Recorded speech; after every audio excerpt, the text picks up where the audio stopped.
appears to be a major shift in the global politic that we are all experiencing.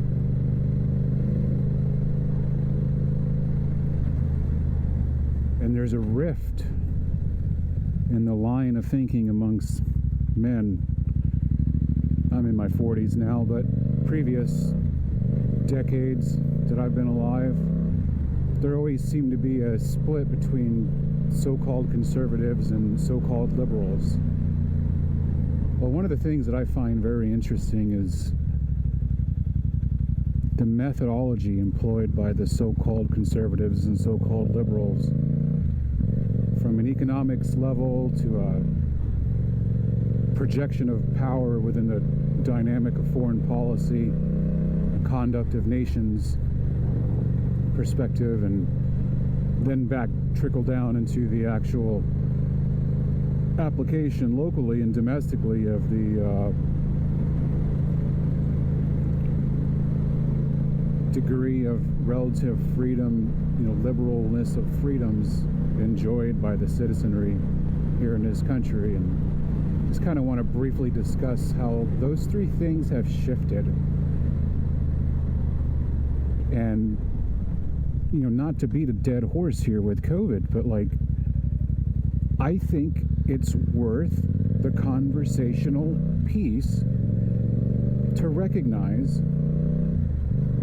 that in today's politic, it's really not so much liberals and conservatives or Republicans and Democrats or reds or blues anymore, as it seems to be those who are galvanized to the state versus those who are not.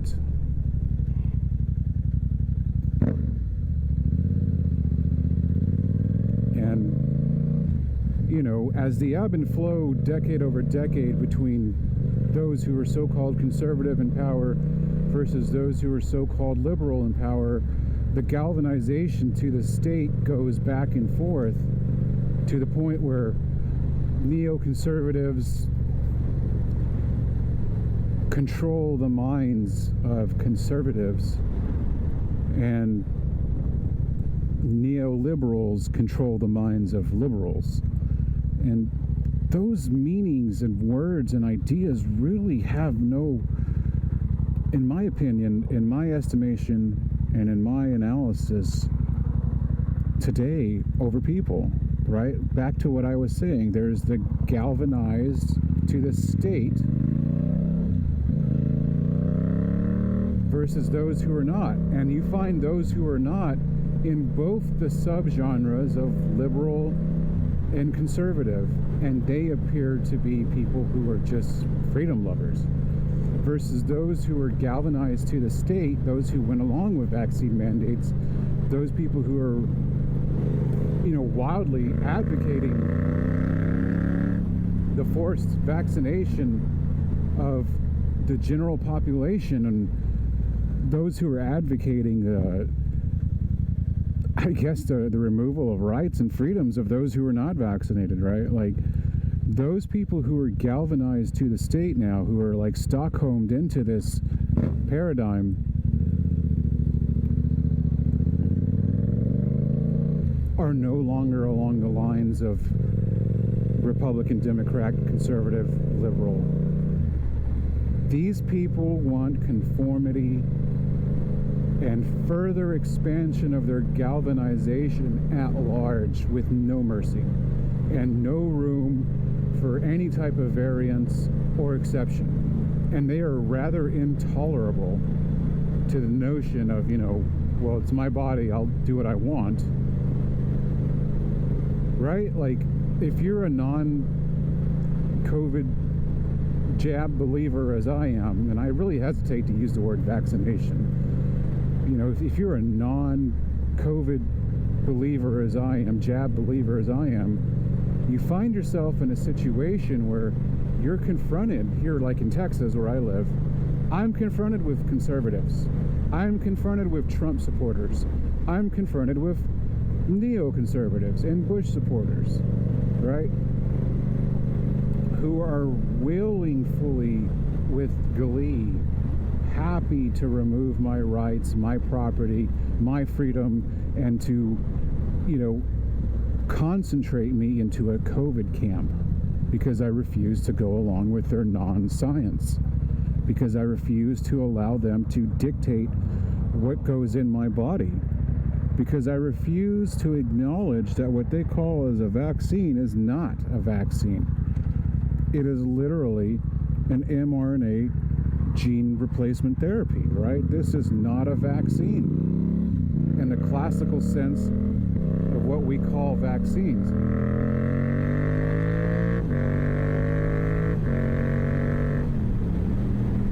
Smells like someone's car just blew up. See this streak right here on the road? I believe that's transmission fluid. Yeah, that smells like transmission fluid. It smells like someone's transmission just dropped up there. And I see a debris cloud ahead, so I'm gonna tread with caution. But yeah, back to what I was saying, man. There appears to be a new realignment of political thought and the exercise of freedom among people, and people are now for the removal, like I said, of rights of those who don't go along with the party, don't go along with the system, don't go along with whatever bullshit is being said by the state and its proxies. And what I mean by its proxies are like the technological aspect of it, right? Big tech. And this is kind of continuing the idea that I had yesterday that, big tech is really trying hard. Yeah, there it is, whatever the hell it is. Oh my God, dude, is that like motor fluid or what is that? What the hell is that? Oh, that's fuel. That's like kerosene.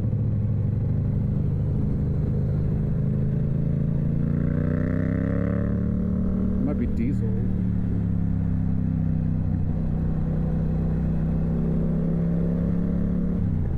Anyway, so as I haphazardly make my way through traffic here, yeah, I just wanted to kind of mention that expand on the idea I kind of brought up yesterday, that the system is in like full retreat on the COVID issue, but simultaneously elements of the Hydra, the arms of the octopus, so to speak, are still restricting speech and attacking and removing any dissension of opinions or any, discourse of ideas, right? And it's very dangerous because, it feels like, think about a magnet, right? A magnet goes, and if you're going to magnetize a bunch of nails or magnetize a bunch of metal, you just kind of stroke that magnet over that metal several times, and then boom, now you've transferred and aligned the electrons of that subject into being in line with the magnet, and now that thing is now also magnetic, right? And that's kind of what I'm getting at here. I feel like the people have been magnetized, they've been galvanized, they've been solidified into whatever narrative the state is going to push on them. And they're doing that. And as they've, the state or the rogue elements of the corporate pharmaceutical, international cabal, as they have, galvanized and magnetized their minions, they're moving on to the next thing. And so they're moving off away COVID as they are retreating a tactical retreat away from COVID,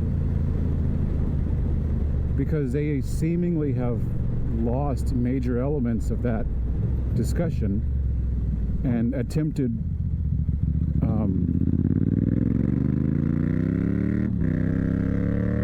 establishment of tyrannical subsystems to support that narrative. They seem they have lost control of some of that, and now they're moving forward and towards the war. So there's a CNBC article I just read before I mounted up on the bike just now in the house, and on that article it said, Pentagon officials say like dire, horrific result of an attack on Russia if Russia attacks or invades in Ukraine. That is extremely polarizing, again, galvanizing idea here, and thematic, extremely dangerous and reckless communication, saying that there's going to be a horrific response from NATO and the Pentagon. That sounds like nuclear weapons. That sounds like biological, chemical weapons. And, I hate to break it to some of you guys, but as you heard me Freudianly slip the idea earlier yesterday, saying that,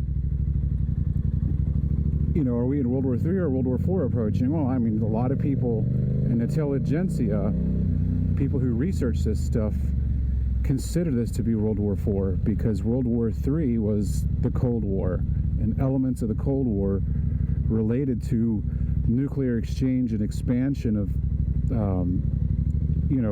the Soviet Empire, as well as the Allies and whatever you want to call us, the Anglo-American Empire, right?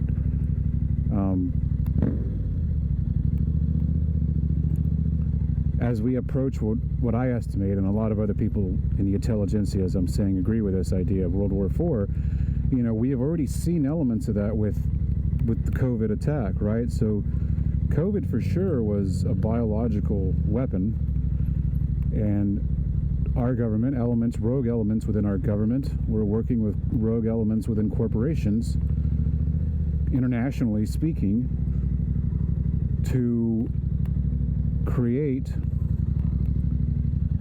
deadly pathogenic bioweapons with our presumed enemies, with China, and as one of my previous videos I mentioned, in Almaty, Kazakhstan,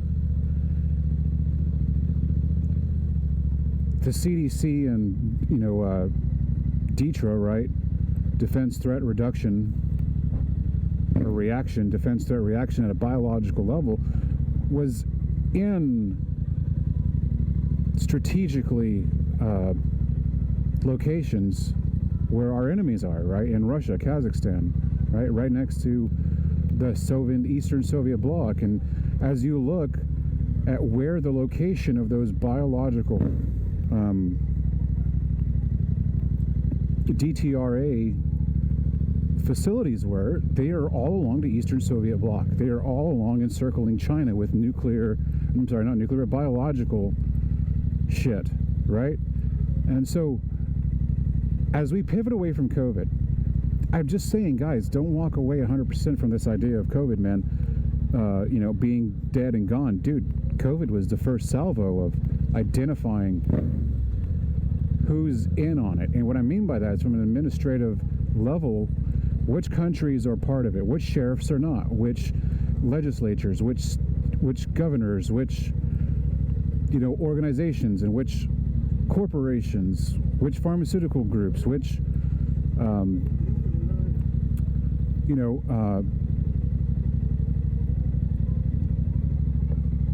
banking institutions, right? Who was going to stand up against the COVID tyranny was identified through COVID, right? And so, like any good psyop that they would use, they use both sides of the quarter, right? They use both sides of the coin, both sides, heads and tails.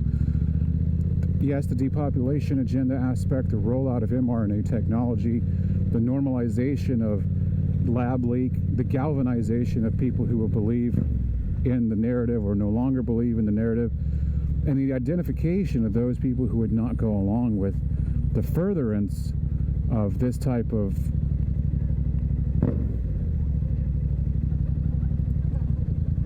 attempt by the state to usurp individuals, right? Because, I mean, just look, as a thought experiment, just look at the wake, man, of what happened with big tech, right? Certain elements of big tech are 100% on board with shutting down certain aspects of speech. They've already identified who's in power, how to do it. They've already perfected their method. So the next time, as we approach World War IV, and that's the point of this discussion, as we approach World War IV, dude, they already know who's going to shit talk what they're trying to do and what they're trying to sell us. And those people will be immediately removed from the general discourse and conversation ahead of time, right?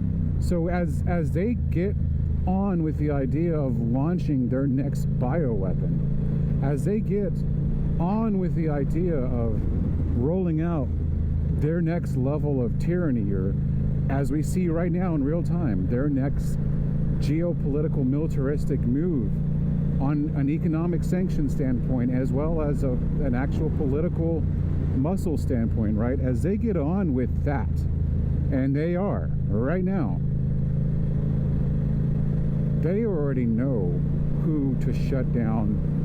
They already know which administrators at a government level, at a state, city, local, county, federal level, who to shut down, man. Like a night of long knives is what I'm describing, where the state goes and just removes senators, governors, council members, CEOs, sheriffs, police, legislatures, entire companies, right? Like, as we see the activation of FEMA, because, that's really what's going to happen here, right? We end up in a nuclear war with Russia, bro. We will be nuked, I think. Maybe not here, but maybe, yeah, here. And the reason why I say that is because, I watch aircraft, and let me tell you, I watch the military movements, that I can on various aircraft tracking apps, and let me tell you, they are training their sub-hunters and the rallying of the KC-135 Stratotankers, right? And I've posted a lot of that stuff in Discords that I'm involved in, and chat rooms, and to my friends, people who I trust. I show them, hey, look at all these KC-135s. There's a lot up today. Or, oh wow, they're all on the East Coast. Or today they're on the West Coast. Tomorrow they're in the middle coast, the flyover states, and then the next day they're over there on the East Coast. Looks like there's a progressive movement from west to east of assets. And here's the accompanying C-17, C-5 Galaxies, and C-130s, right? Moving personnel and equipment. And man, let me tell you, that's happening. We're watching this happen right now. Man, this car stinks, dude. This guy definitely, his muffler looks new, like he's got a new muffler in there, but Jesus Christ, like that catalytic converter or whatever it was, it is really just dying, man. Let me tell you, it smells dead. Oh God. Anyways, I saw also, as I was looking at aircraft movements on a militaristic level, B-52s doing training missions over Utah, right? There's some locations up there northwest corner of Utah where this B-52 was out there cruising around doing multiple, ups and down movements and, bombing runs, right? And one of them looks like it was a nuclear or a conventional bombing training ground, like proving ground for them to train pilots how to, bomber pilots and crews how to hone their skills and work through their mission exercise. But then, like, there was another, right south of it, another training location. And when you Google what the hell was this training location for this B-52, it was a B-52 biological chemical proving ground. And so, like, as we start to dissect that CNBC article, which references a Pentagon statement to be expecting of a horrific response from NATO and the Pentagon if Russia should invade the Ukraine, that's kind of what I'm getting at here, right? Like, all the pieces are in place, especially from the stance that Russia, for the last month and a half, has literally been staging all of its equipment and all of its personnel and all of the supply chain shit necessary in order to invade. However, the United States, I guess, has already been doing that, right? If you look at the encroachment and the expansion of the Anglo-American NATO empire into the Eastern Soviet bloc nations, we've already had those pieces in place. And so Russia is just now responding to that. There's interesting memes, you know, where Ukraine, you know, Russia or whatever, the Ukraine, Russia was like, you know, hold, or now, right? And it's the dude from Braveheart, Mel Gibson, saying now, and it's to the left, Barack Obama's face. And then the next one where it's like hold Trump, hold Trump, hold Trump, hold Trump, the 4 years. And then now Biden's face, and it says now. And so Mel Gibson, you know, the analogy or the metaphor there is, right, like they're waiting for a different president to do the invasion, right? You know what I'm getting at? It's like I feel like, and I've said this before, where I believe that,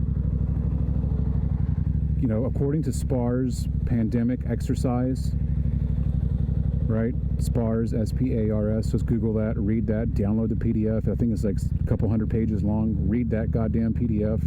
Read every aspect of SPARS. Then come talk to me in the comment section below.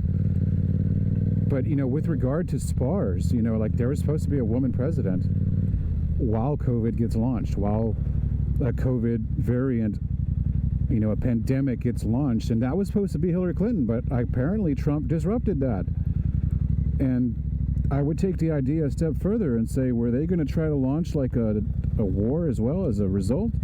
Because here we are, you know, at the end of January 29, 2022, here we are on the eve of what looks to be a World War III scenario, with all the saber rattling and all the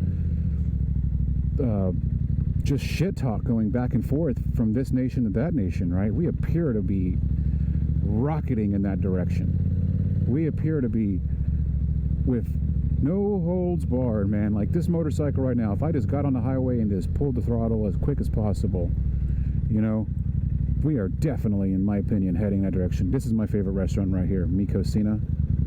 This place is awesome. We had Mikosina last night, my wife and I, but we went to a different one. We went to one over there in Plano. Right now we're in Frisco at the Star. This is Jerry Jones and the Dallas Cowboys little, you know, Disney playground. A few minutes ago, we were down there in Plano and across the highway at the Legacy West area. Yeah, this is the Dallas Star. This is where the Dallas Cowboys do their training. This is where all of us in Plano, Frisco, the Colony area and the north side of Dallas kind of get down. This is a lot of bougie people here, restaurants. There's Wahlburgers up here to the left, pretty awesome restaurant, pretty decent burger. I mean, are there better burgers than Wahlburgers? Absolutely. But hey, man, they have a pretty good product. Yeah, see all these people hanging out up there at the Star. They just bring their kids and everybody just gets out and they do the stuff. And whenever the Cowboys played away, thousands of people would be here watching the game on that big, huge screen, right? Dallas Cowboys. Pretty cool, man. Yeah, that's where I live here in Frisco, Plano area, north of Dallas area. Just kind of wanted to come out here and blog about that idea of galvanizing and a restructuring and a realignment, politically speaking. It appears to no longer be the idea of like Republican, Democrat, conservative, liberal, and more along the idea and the line of those who will go along with what the state says no matter what. And as we are headed towards this World War III situation, I really feel like, oh shit, you know, what's going to stop the state from going out there, rogue elements of our country, of our nation, and, you know, the leadership positions, what's going to stop them from saying, oh yeah, you know, Russia attacked us and we got to go to war? Well, those people who have been galvanized, they're good to go. Check mark, you know, verified and validated. They're going to follow anything the state says, right? No questions.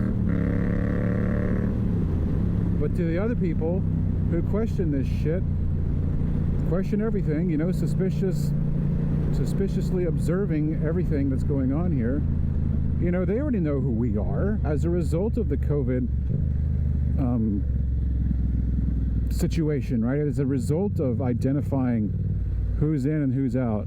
They already know who we are. They already know what stance we're going to take.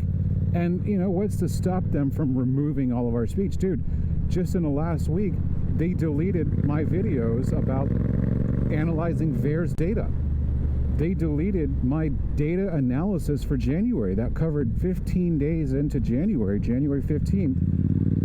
Over 5,000 adverse events have been reported using their own damn system, the HHS.gov system, right? It's not like we're looking at Walgreens data, you know what I mean? It's not like we were looking at some conspiracy theorist website data, right? Like, we were looking at the actual official bona fide, whether you like it or not, data, and just running VLOOKUPs and pivot tables and concatenation formulas. And they shut that shit down. And they gave me a strike on my account because I use my expertise as a data analyst to then grade the quality of the data that they had, right? Like, dude, I get paid to do that in a professional workspace, you know? Like, previously in other companies I'd been a part of, I would go to a warehouse and I would look at their data and be like, oh man, this data is incoherent or incomplete, or this data does not reflect the ground, which means, you know, you're either reporting your data incorrectly or you just don't know what the hell you're doing with your data, and your data is not helping you. It's not helping your business. And if you want to optimize, you know, your company's ability to efficiently operate and save money, you know, thousands, millions of dollars, then you have to take steps to increase the credibility, I guess, yeah, increase the quality of your data so that we can make informed decisions, right? From an analytic standpoint, right? And so, like, I get paid, and I have been paid to do that in businesses, in the private workspace, and let me tell you, dude, I think I'm fairly decent at doing that. You know, I'll tell you what, in the first 22 days of this year, you know, last week, I had already analyzed $79 million. I took a file that had like $122 million or $130 million worth of PO imbalances with GRs and invoices, receipts, right? Goods, receipts, and invoices. And I had identified $79 million from 2021 where our vendors overcharged us, double charged us, you know, just got it wrong either on the quantity invoice level or on the invoice descriptions, or, you know, invoices being applied to several POs at a time. And that's on my company. You know, my company's failure at that. We should have done better. But, you know, just strolling through the data, just something that I do, I went and identified $79 million of opportunity to spend, right? And then I did it. That was just on POs and invoices. $79 million worth of spend that we could avoid or reduce. 22 days, 23 days into the year. And then I did a separate one this week, a different subject, where I was able to identify, you know, from a piping, tubing, casing. I work in an oil field, right? So OCTG, right? Oil country, tubing, gas, right? Piping, oil field pipe. Think about the pipe that goes into the oil field in the ground. Dude, I identified over $22 million of opportunity that we don't need to spend, right? And so just put those two numbers together. In the first 4 weeks of this month of 2022, in January, I identified close to $100 million of cost avoidance of spend. And so for my company, dude, that's huge, right? And I'm not trying to brag to, like, you know, I'm not trying to chest thump here. I'm just telling you, man, like, that's the level of, on a real world application, that my data analytics and data analytics in general, that's what, if used properly, can do for your company, can do for your organization, can do for your government, can do for your cause, right? The power of data analytics is incredible. If we have good data and consistent, reliable data, we can then start to make assumptions and we can start to make suggestions to fix your situation, to make your shit better. And that's what I get paid to do. And so the fact that my data analytics on the VAERS data got removed from the system, to me, tells me, vindicating, yeah, hell yeah, it got removed. What the hell are you going to do? You can't let someone like me go into your system and identify opportunities of failure, weakness, and improvement, because it's corrupt.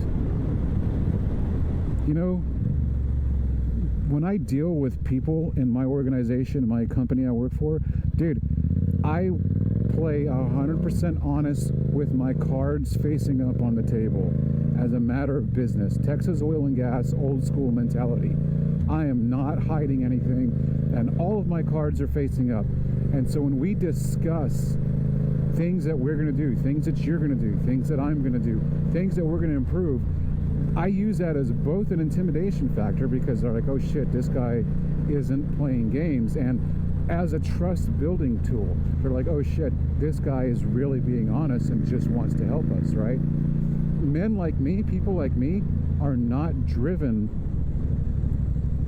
by, you know, money and wealth or status and power or promotion or rank or authority. I am not driven by those things, man.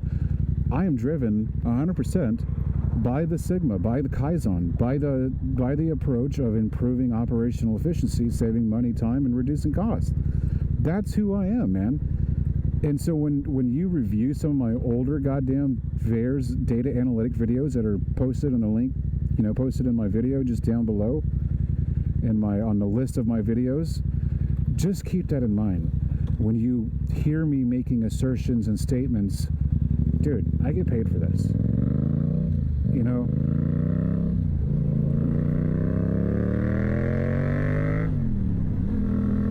Am I the best? No. But I think I'm pretty good at what I do relative to the salary that I make. You know, the $100,000 or whatever salary that I swing, in the first 23 days of this year, I was able to save my company $100 million-ish.